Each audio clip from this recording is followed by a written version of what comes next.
Hello, my friends, and welcome to the Secrets of a Witch podcast with yours truly, Sabrina Scott. On this podcast, I talk all about life, love, healing, witchcraft, magic, tarot, mediumship, spirituality, good vibes, feminine energy, how to live a good life, and everything in between. It is good vibes all around. That's what we do here. We think thoughts. And I just hope everyone is doing amazing and enjoying October. Like, honestly, it's such a good month, such good vibes.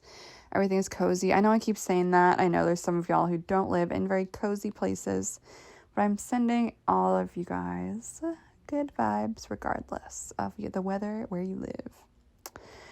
So for today's episode, I wanted to talk about why would anyone want to work with tarot cards to help with mediumship? And it's true, right? It sounds a little bit counterintuitive at the start. And so some of you guys who might know my whole story and my whole background will know that I was raised in and grew up in something called spiritualism. And in Lilydale, which is in upstate New York, is kind of the spiritualist HQ of North America.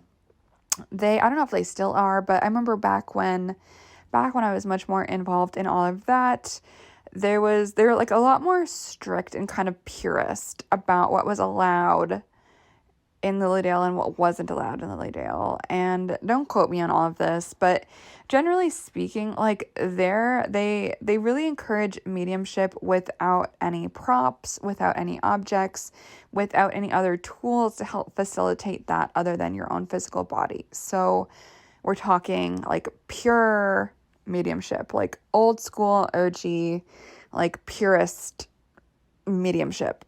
And so at first when I was younger, like back when I was a little teenager, it kind of annoyed me. I was like, no, I love my tarot cards and I loved my stuff, my pendulums. Like, I was like, this is so lame. Why are they being limiting? Now as an adult, I've got a different perspective. Like I totally understand why the church would want to kind of maintain and promote like that kind of purist form of mediumship and retain that skill set, that very specific way of working with mediumship as a medium, like in that way, like because it is a really important skill to be able to do work in that way without any other stuff going on. Like I totally get it. It's important. That being said, like for most day-to-day people, that's going to take a really long time. Maybe there's not the effort, like, people don't have time for that necessarily. And people still want to connect with their ancestors. People still want to connect with the spirit world.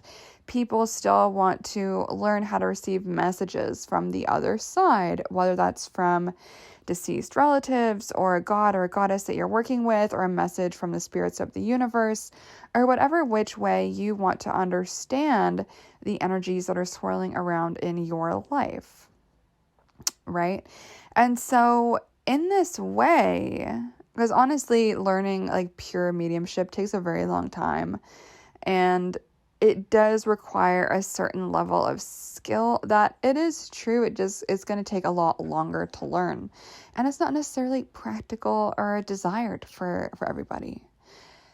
And so what I love about working with the tarot and teaching tarot, let's say, as a form of facilitating mediumship, as a tool, as an ally to help you facilitate your own mediumship, like to me that is so cool and so fun because it helps this more complicated practice of mediumship become more easy to do and more accessible for the average everyday person that might have a less advanced skill set. And there's nothing wrong with that, right? We all start somewhere.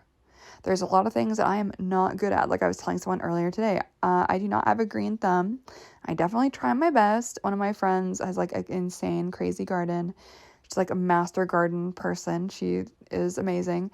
And I can't even barely grow an aloe plant, my friends. Okay. So we all have our natural abilities and the things that we just excel at. And you know what? My friend could probably teach me a little bit about gardening, and maybe I get okay, but I don't think I would ever be as good as she is. And I'm like, okay with that, right?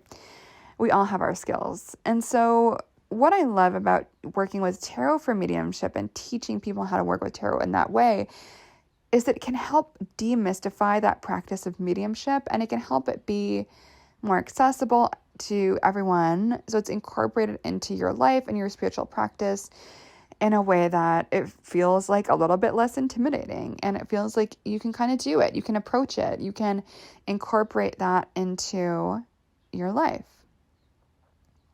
And so I'm not going to get into the how to do it in this episode. I'm going to be teaching that on Monday, October 30th. So do sign up for my Tarot for Mediumship masterclass. The link to do that will be in the description of this podcast. But if you are curious about mediumship, if you do want to begin to hone and develop your intuitive skills, if you want to begin to facilitate and receive messages from the other side, whether that's from deceased ancestors, like ancestors from a bazillion years ago, whether that's from your grandmother or your brother or your parent who has passed on, unfortunately, tarot can help you create space to listen for those voices. And this is something that I'll often work with in readings for clients, especially if my clients bring up the fact that they have a loved one who has passed on, right? And so personally, even though I don't need necessarily to work with the cards to get this information, personally, I love to work with the tarot when I'm doing mediumship for somebody because it makes it so concrete. They can't argue with it. My client will watch me flip the card. Or if I'm reading for myself, I'll watch myself flip the card and I'll be like, oh shit, well, there it is. It can't really be made up. You can't really argue with it. It's right there. You know, if you grab, let's say, just as a random example, there's a lot of tarot cards in the Wild Unknown tarot deck that feature butterflies very prominently. So if you're reading for someone, let's say, and doing a mediumship type of tarot reading for someone, and you keep pulling all these cards with butterflies, and it's around a particular loved one who has passed, then you might ask, you know, were butterflies significant to this person? Or you might just know that butterflies were significant to this person, and the person you're reading for is really going to get so much more from that tarot reading because the butterflies keep coming up and keep coming up and keep coming up. That symbolism keeps making itself known. So when they see those tarot cards, they're going to feel really similar to how they might feel to how they would encounter a butterfly when they're walking down the street and be like, oh my God, that is my loved one giving me a sign or saying hello or just bringing the vibe. And so those images in the tarot, like a tarot is a visual medium. That's part of why I love it so much. And I love it for mediumship because it can really help make concrete these images, the symbols, the archetypes, and the situations that we're going to experience from our loved ones. And it can help the messages from the ones who have passed come through even more clearly, even more bluntly, even more just like in this way that we can't really argue with because there it is, because it's in a card. You can also see that beautiful repetition of symbolism, of numbers, of colors. I did a reading for someone recently where there's all these queens. We pulled almost every single one of them. And then that had a significance to this particular person. And how beautiful is that? And so if you're not a believer or your faith is a bit wobbly, working with the tarot, because the symbolism is just so in your face. It's so right there. You flip the card and there it is. It can help you quiet those questioning, doubting voices where you're like, is this really real? Am I just making this up? And I think that worry sometimes is in the back of people's heads. And so when you're just doing pure mediumship, it can be a little bit harder to quiet those doubts, to quiet that skepticism. But the tarot is so blunt, and it's so visual, and it's so striking, and it's so in our face,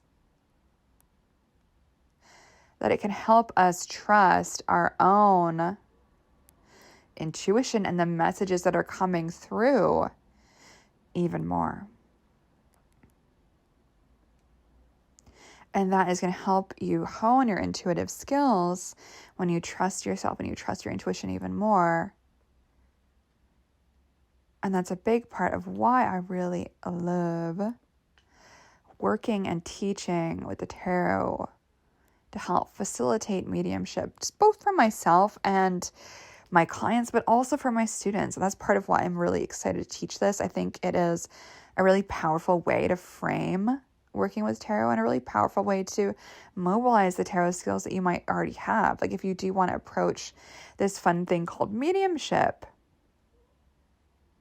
and you're like a bit worried about your skills around it, a bit unsure, tarot can help ground you and give you that confidence in the spiritual impressions that you are receiving, right? And to help you become more confident in your interpretations, and to help you sort out which interpretation is the correct one for each particular circumstance. Super powerful stuff. So if you want to sign up, link in the description of this episode. Feel free to send me an email, ceo@sabrinamscott.com. If you have any questions at all, of course, as with all my workshops, all my masterclasses, you will get a full access to the recording, whether or not you're able to make it live. No big deal. And of course, if you sign up for both workshops, you'll be able to get them for a much cheaper price. Link to that is also in the description of this episode, and I hope to see you guys there. Of course, mark your calendars for my Tarot Without Bullshit launch on October 24th. I'm so excited to relaunch this course. It has changed many lives and made much confident tarot readers where there was not as many before. The world is full of tarot readers that don't know what the hell they're doing, and so this course is my little offering into the world so that there can be more tarot people who know what the hell is up and can contribute something unique to them into the space. That's what I personally love to see. So if you're looking to take your tarot practice to the next level, do keep your eyes and ears peeled for my newsletter. Link to sign up in the description as well here. Sign up and learn more. I'll be talking about it more on here as well. Okay, friends, that's it for now. Have a lovely day. Talk to you soon. Bye.